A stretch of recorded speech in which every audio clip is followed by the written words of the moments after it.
and welcome to my YouTube channel. My name is Yemi. If you're new here, welcome. I want to say a quick thank you to all my subscribers. Thank you so much for subscribing.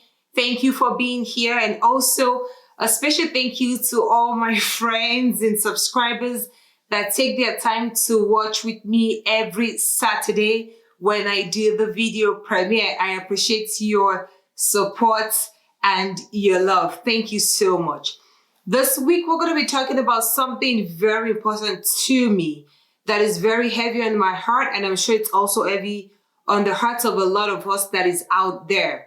Now, recently in the news, we heard about how a pastor killed his wife. So I want us to talk about domestic violence against women. Domestic violence against women. If you're interested, please continue to watch on. Otherwise, I'll see you in my other videos.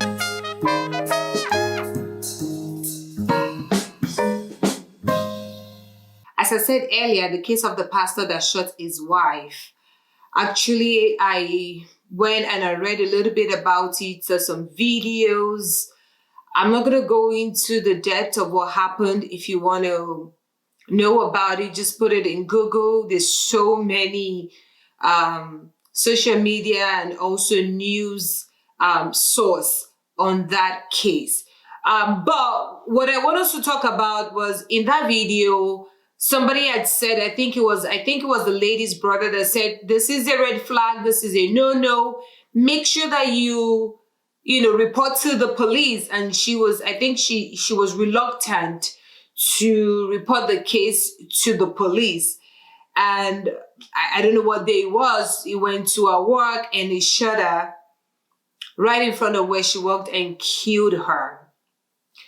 And just, with reading all this, the stuff that I found online and just watching the videos, there were a number of things that came to my mind. I don't know their full story, but I know that this is not the first time that we're hearing about domestic violence that ends up with one person being killed. So I was just thinking, a lot of times when people are in abusive relationship, sometimes they find it hard to leave. They also find it hard to open up and confide in other people that this is what they're going through. So I just want us to revisit the topic again and to see, what role can you and I play to help in this very, very sensitive and this devastating issue when it comes to domestic violence. I guess the first thing that we need to ask ourselves is, what is considered to be an abuse, right? Well, all, if you're married or you have a partner, you have a boyfriend, girlfriend, we all argue all the time. At least I know in my relationship, I argue. We argue, we fight. But at what point should we start looking at signs of abuse? I feel that abuse starts when the one partner wants to control the other person. We're human beings. Nobody is meant in any way to control, to manipulate any other person, whether you are an intimate partner or a friend or whatever you are in any relationship, whether it is a friendship or if it's an intimate relationship. Human beings are not made to be controlled by other human beings, right?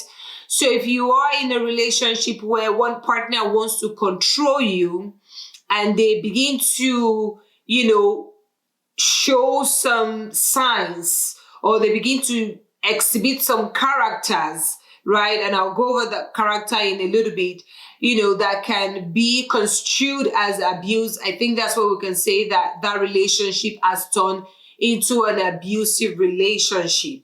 Now, there are different types of abuse, right? You have the physical abuse, you have the emotional abuse, you have the verbal abuse. You also have, they call it technical abuse. And abuse in itself is one person trying to control the other person. So it's either one person trying to subdue or break the power of another person. So in this case, we're talking about violence against women. So if you have a man that is trying to control the wife, This is not an issue of, okay, let's sit down, let's talk about this. This is what we've agreed. But you have a partner that is saying, yeah, this is what I want you to do. You have to do this. And if the wife says no or shows any resistance, they begin to, show some physical actions, like they can beat, kick, slap. They can lock you up in the room. They can, punch you, just begin to fight you, break things that in the house, begin to threaten you. That's the emotional abuse. With emotional abuse, is more of just causing emotional harm to that person, using the things that the person loves the most to kind of harm them. For women, most times the men want to use the children against them, right? They begin to threaten and say that, I'm going to hurt this person. If you leave me, I'm going to kill you. So they create so much fear in that person that is being abused that that person loses so much power. Really, that's what abuse is all about, is one person wanting to gain power over the other person. And then, of course, we know that with verbal abuse is just tearing down, with nagging, with verbal curses, with just using the mouth to say obscene things, calling that person all sort of names. If you're a woman, you're married, or you're in a relationship with a partner, and the partner is calling you, bitch. I think that's the lowest of all, calling you all sort of names, witch, all manner of names. That is absolutely an abuse. It's absolutely an abuse, and it should not be tolerated. There's also the technical abuse or technological abuse. With the technological abuse, this is where a partner wants to take control or takes control of the other person's technological means, in the sense that they take control of the email, they bug the phone, they bug their car, they bug their laptop, and start to stalk them because they want to know what is going on in their email, what is going on when somebody, sent them a text. They started to hide videos around the house so that they can hear the conversations, just, behaving in a very paranoid way. Also, financial abuse. The financial abuse is when a partner uses their financial power to dominate their partner. In that sense, they might want to just, control the relationship based on the fact that they are the ones that are maybe the breadwinner of the house. They control the finances. They refuse to help their partner financially or make money available for their partner. There's also immigration status or immigration abuse, where a partner can use the immigration status of the victim against them. Take, for example, if you have a woman that maybe their status is not, they're illegal in the country, the partner can use that against them and hold them bondage, knowing the fact that they might be reluctant about going to the police because of their immigration status, or they're afraid that the immigration people is going to come for them, and stuff like that. Some other cases, it might just be in a situation where the partner takes hold of their passport, of their green card, and just seizes it so that that person restrains their chances of traveling or doing anything independently. Overall, any situation where one person seems to want to control the other person or seems to want to dominate or break the power of the other person should be seen as abuse. If we bring ourselves back to our own community, a lot of times we ask ourselves, especially maybe after the deed has been done, we ask ourselves, we never saw the sign. I'll go back to the case of the pastor and the wife. These are people that have been inside a community. These are people that have been inside the church. Did anybody notice that things has been happening? We don't know. This is an extreme case. But in cases that, abuse, there's no big or small abuse. But when it comes to life, because it can be as small and escalate at any point in time with any type of abuse. Anybody that seems to want to take control of your life would continue to want to do more and more. Okay? So a lot of times we ask ourselves, like, how am I supposed to know? We all look up, we package ourselves, we put on our makeup, we're always smiling, and we come together, we worship, we talk, and then we go back into our different houses. So how am I as a person supposed to know? I know I've asked myself the same question. How am I supposed to know? How do I know that this person, this woman is being abused? How do I know that this woman is suffering? Except that person speaks up, except that person comes to me. But generally, these are some of the things that they've put out there that we'll still have to just watch for, right?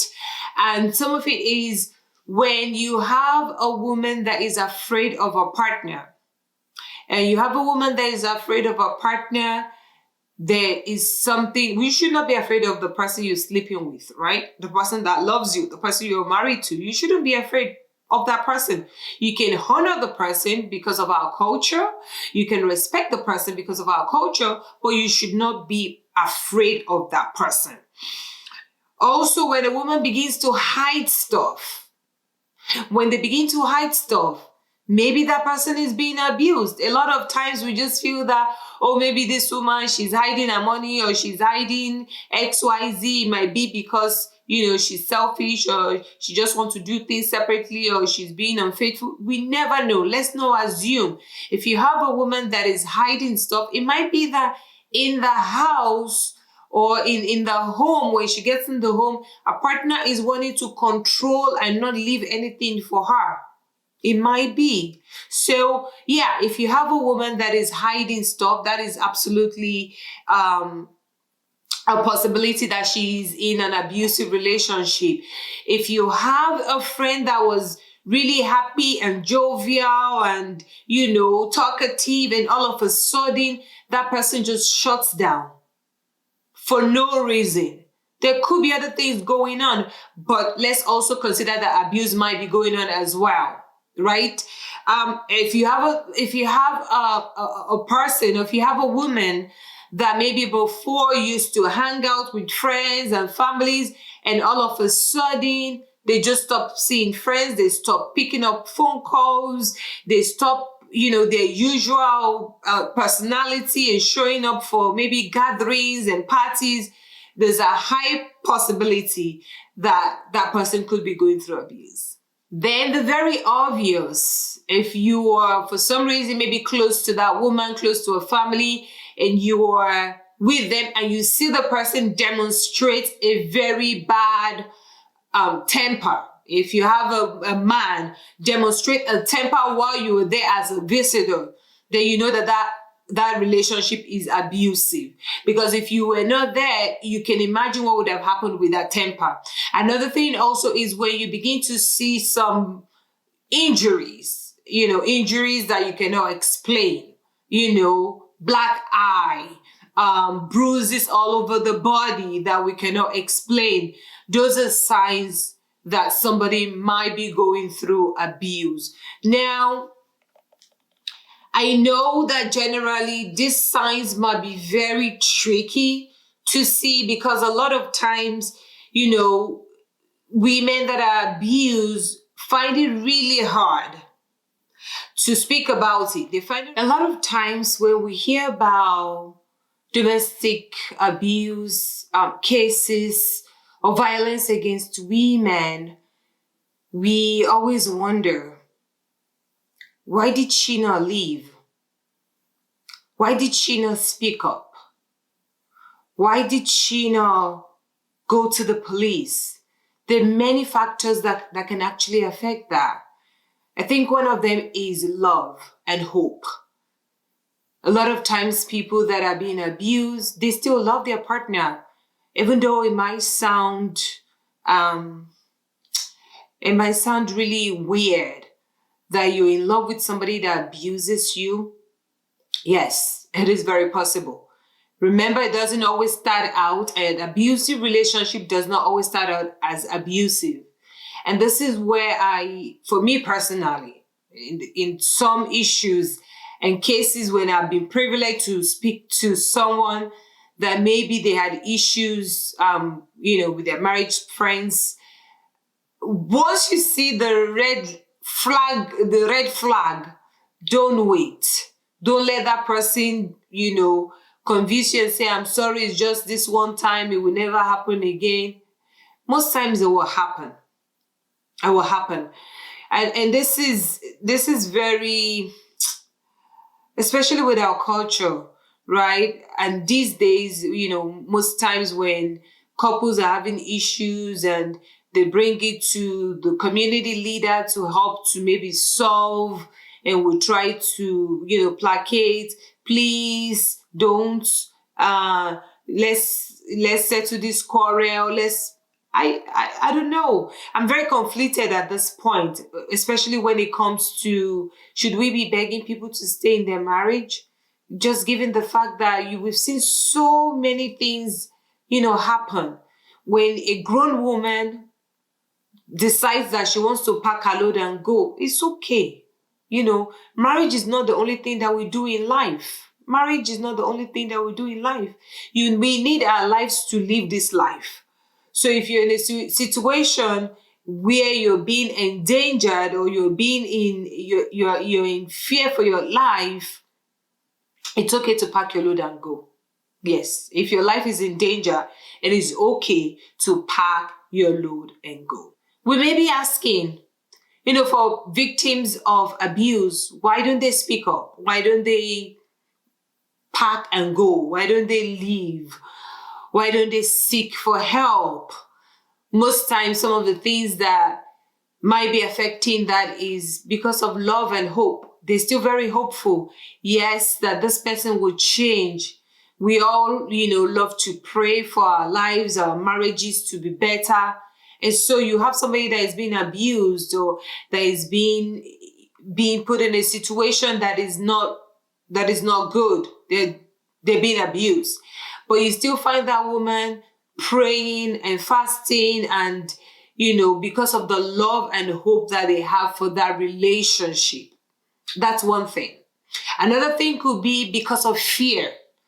You are in the relationship, you're being abused, but to leave is a problem because you are fearful.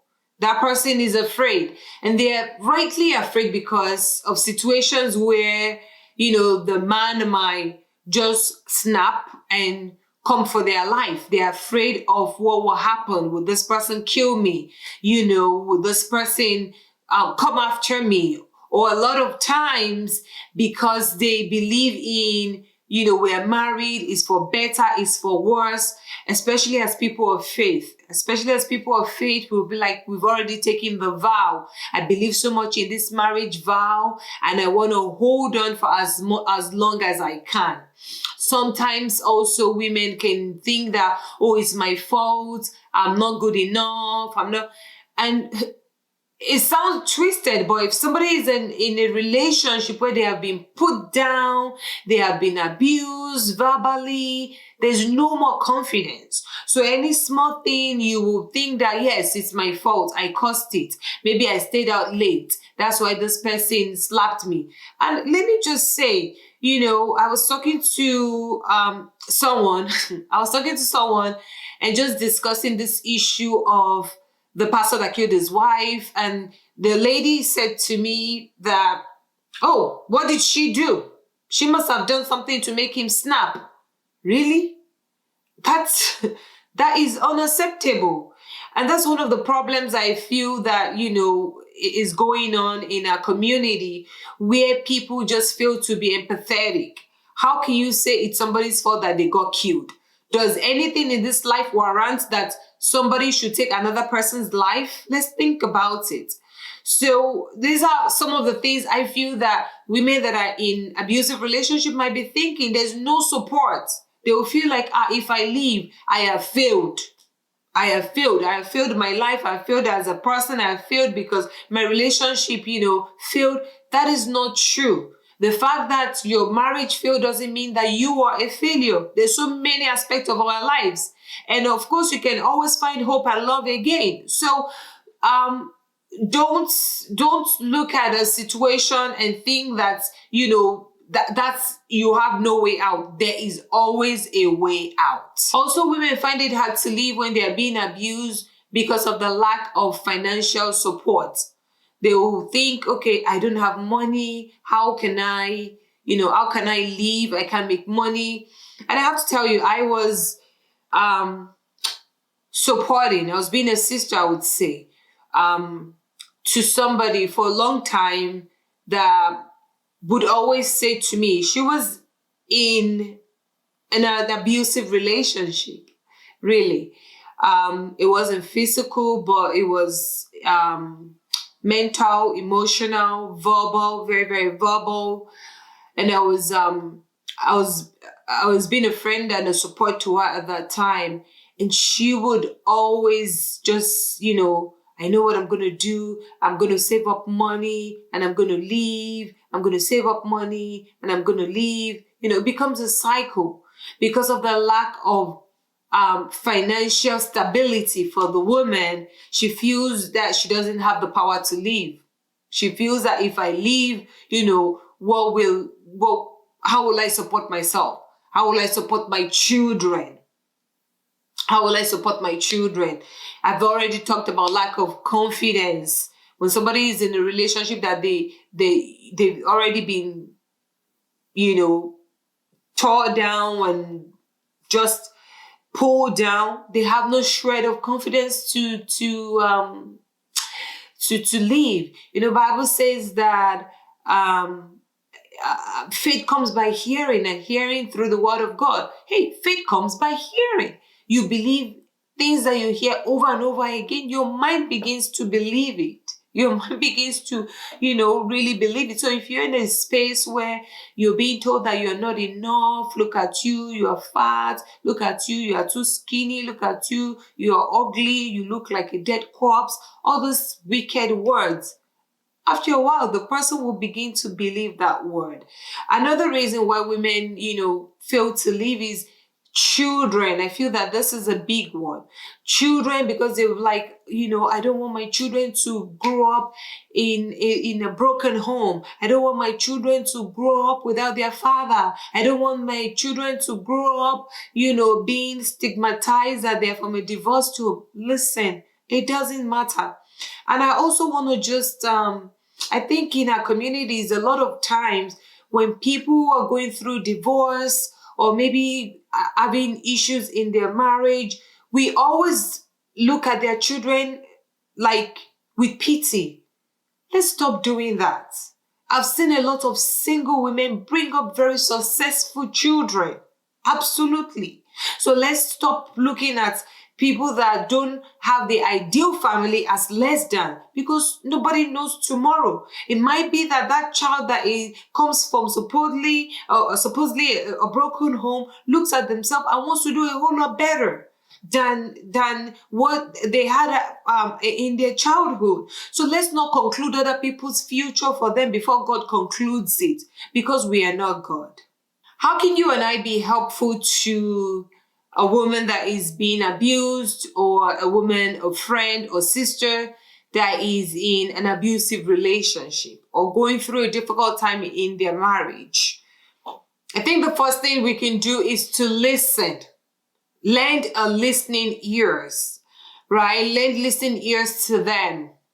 Most times when people begin to go through difficulties as human beings, a lot of people want to leave. They don't find support anymore. People just want to leave. They don't want to be a part of it.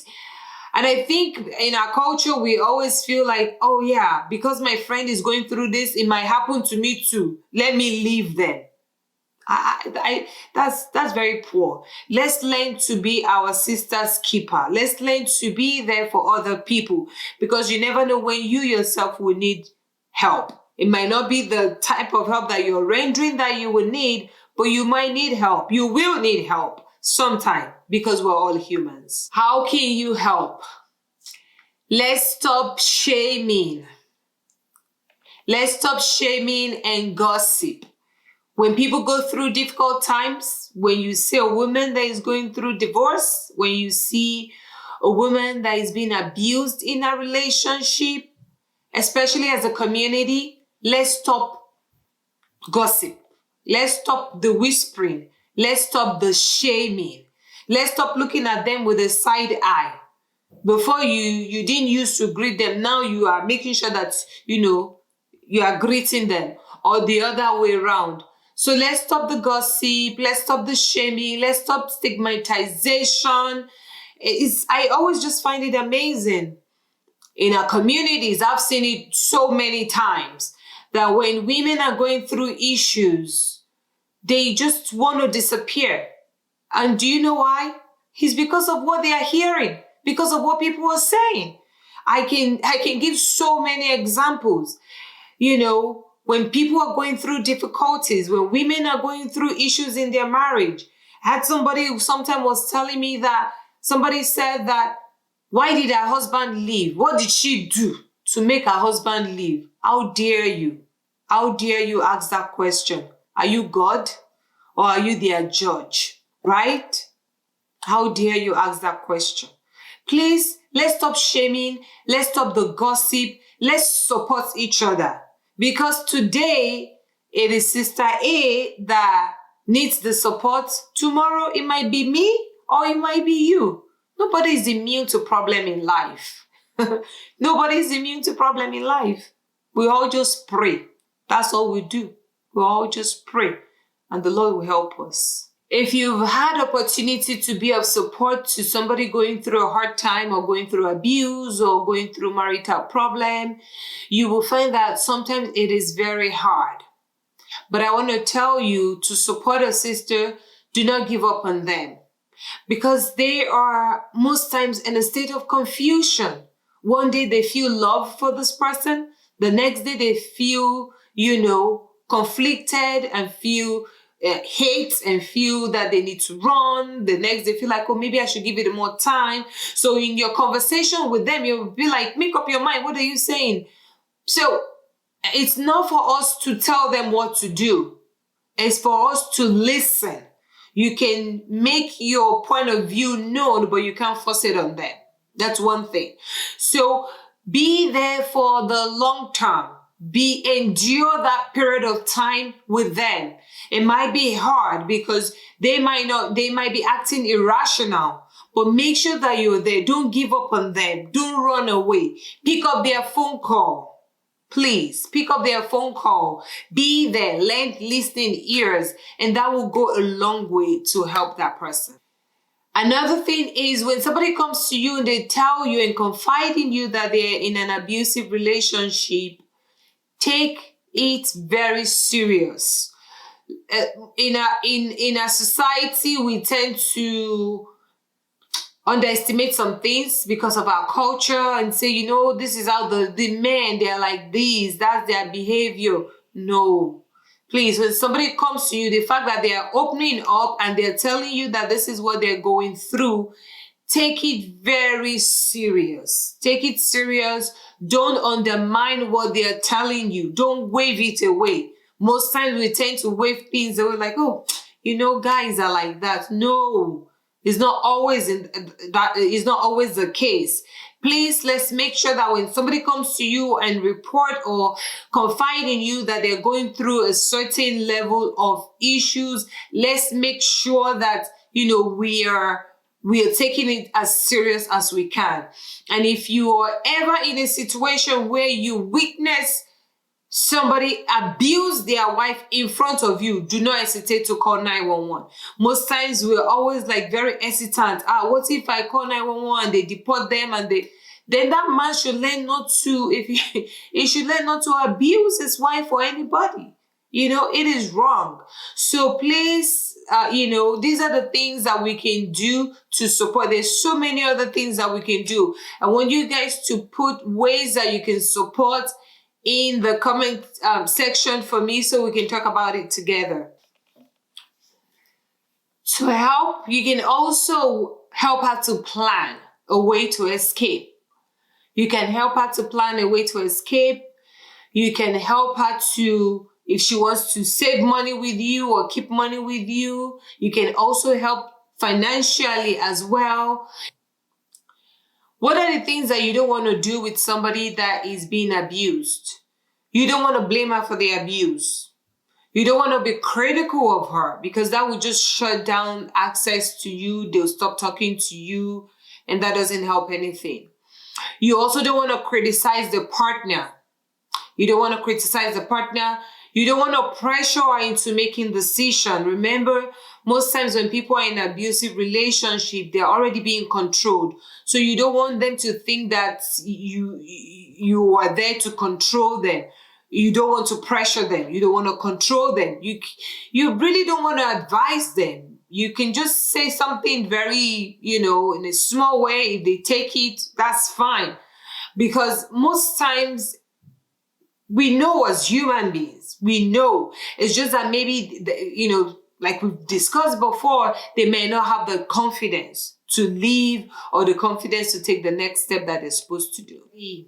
In addition to all the things that I've already said, for us to support ourselves as women and to be our sister's keeper, the other things that we can do is, one, let's bring up our boys properly. As our boys are growing up, let's teach them and tell them the right way to treat women, so that when they grow up, they don't grow up to be abusers. If you're out there and you are a victim of abuse in any shape or form, please do not keep quiet. There's so many resources, that are available that can help you to, leave your situation and be in a safer space. Make sure that you are reaching out. I'm going to put some link in the description box for you that you can follow or click on for you to check some resources that are out there that are providing shelter for women that are in danger. Guys, that's it for me for this week. Thank you so much for being a part of this conversation. Thank you for sharing this video. And also thank you for subscribing. I want to say real quick, if you are anyone that you know is in an abusive situation or a relationship, please do not keep quiet. Make sure that you're reaching out to the right people and the right sources that can help you. I'll put some links for you in the description box that you can also reach out for if you need help. Also, I want to say that as people of color, as Black women, as immigrants, as Nigerians in diaspora, a lot of times we don't speak out. We don't share our stories. If you don't share your story, someone else is going to share your story for you. But who else is to share your story other than yourself? Because you know yourself better. Please, let's share our stories, because when we share our stories, we use it to empower each other. We use it also to empower those that are coming behind us. Yes, so there's no shame in your, in your story. Own your story, share your story, and you'll be saving a life or two. So if you're out there and you have a story to share, you can reach out to me. You can send me an email. I'm going to leave my email in the description box. Please make sure that you do that. And if you are a friend and you're supporting a sister, please do not be discouraged. Continue to do so. And I pray that the Lord will strengthen you in the name of Jesus. Thank you guys for watching, and I'll see you in my next video. Bye.